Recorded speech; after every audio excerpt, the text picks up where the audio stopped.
আসসালামু আলাইকুম। Cooking and garden blog by Monira চ্যানেলে আপনাদের সবাইকে স্বাগতম। তো এই যে এটা ঢালাই দেওয়ার সময় এখানে ফুটা করে দিছিলাম কয়েকটা, তো অতগুলো ফুটার দরকার হয়নি। এখানে পানি দিলে গড়ে ওইদিকে চলে যায়, মানে এই 3টা ফুটা দিয়ে বের হয়ে যায়। এই জন্যে এখন এটা ঠিক করে দিব, মানে ফিল্টার আর কি। এটা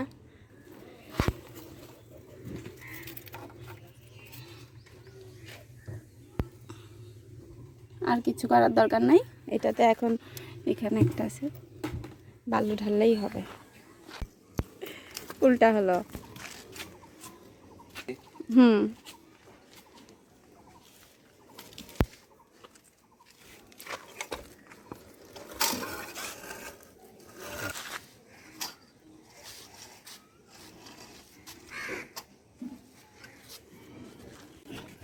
এখন বালু দিয়ে জায়গাটা পুরুত্ব বাড়াবো,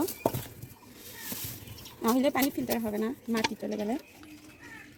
খাওয়া বেশি না দেওয়ার কারণ হলো যে অতগুলো তো ছিদ্র নাই, এই জন্য বালু দিয়ে পুরুত্ব করে দিলাম। পানি আসলে ফিল্টারেশনটা ভালো হবে, এত বেশি লাগবে না। এখন দিব মাটি। বৃষ্টি হয়েছে তো এই জন্য একটু ভেজা।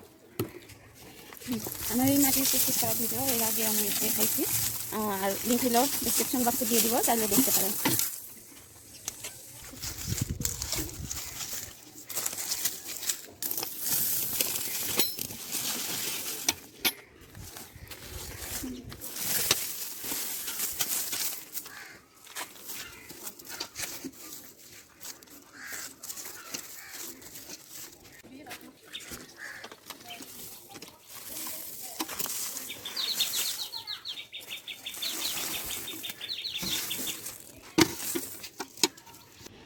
এটা কনিক মায়ের, আর এই পাশে আছে বেবি চেরাডু। এই দুইটা উঠে নতুন বাসায় লাগাবো এখন।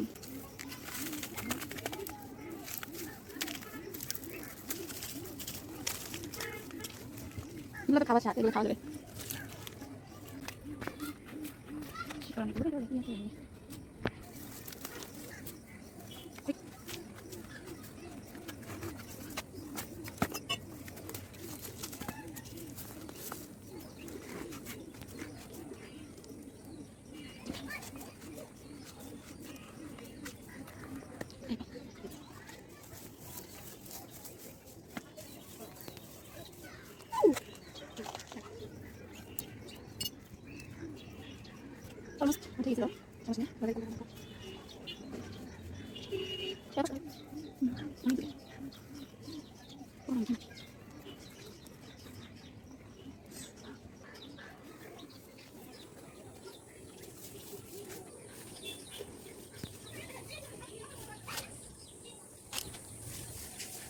সান ইগনাসিও, এইটারও ভিডিও দেখাইছিলাম আনবক্সিং। আর এইটা হলো আফ্রিকান ব্ল্যাক বা ব্ল্যাক ড্রাগন, যেটা আমি একটাই কিনছিলাম, লাগানোর সময় ভেঙে গেছিলো, ওই জন্য এটা আবার লাগাই দিয়েছিলাম। এটারও শেকড় চলে আসছে, এটাও নিব।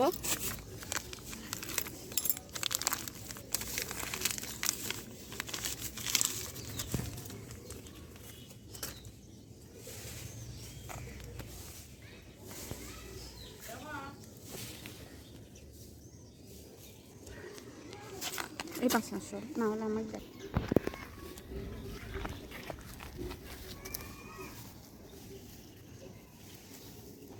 এটা সান ইগনাসিও, একটা খুঁটিতে 4টা গাছ লাগাবো। আচ্ছা, একটু ডিপ করে দেই।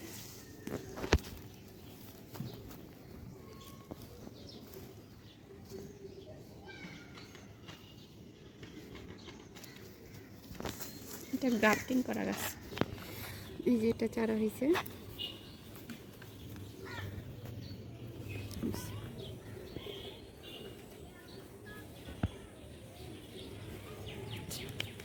এটার গ্রোথটা থেমে গেছে, দেখে খেয়াল করতেছি। এই যে নতুন কিছু চারা বা কুশি বেরই হচ্ছে না, তো এই জন্য এটার মাথা আমি কেটে দিব।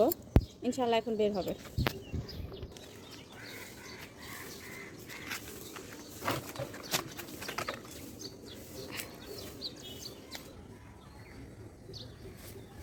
আচ্ছা, এখন আমি এগুলো মাপে মাপে কিছু রড কেটে আনতে দেবো, সেগুলো দিয়ে এখন সেটিং করবো।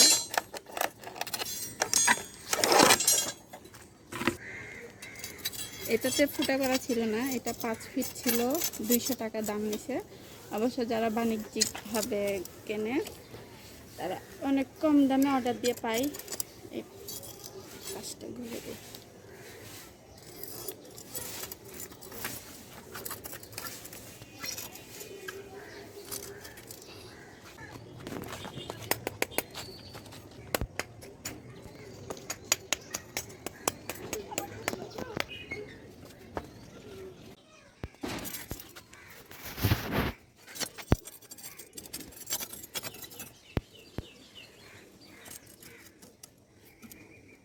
আজকে ভালো।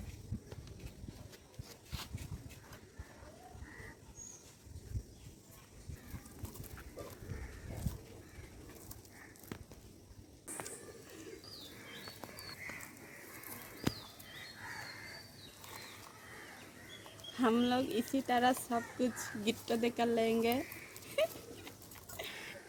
হ্যাঁ, এভাবে বেঁধে হাউসটা বানানো একটু কষ্টকর হয়ে যায়, এটা ব্যাপার না। আমার মতো একটা ভাই থাকলে ওইটাও হয়ে যাবে আর কি, রাজমিস্ত্রি।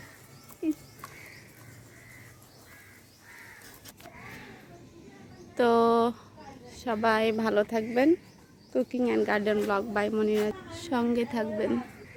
আল্লাহ হাফেজ।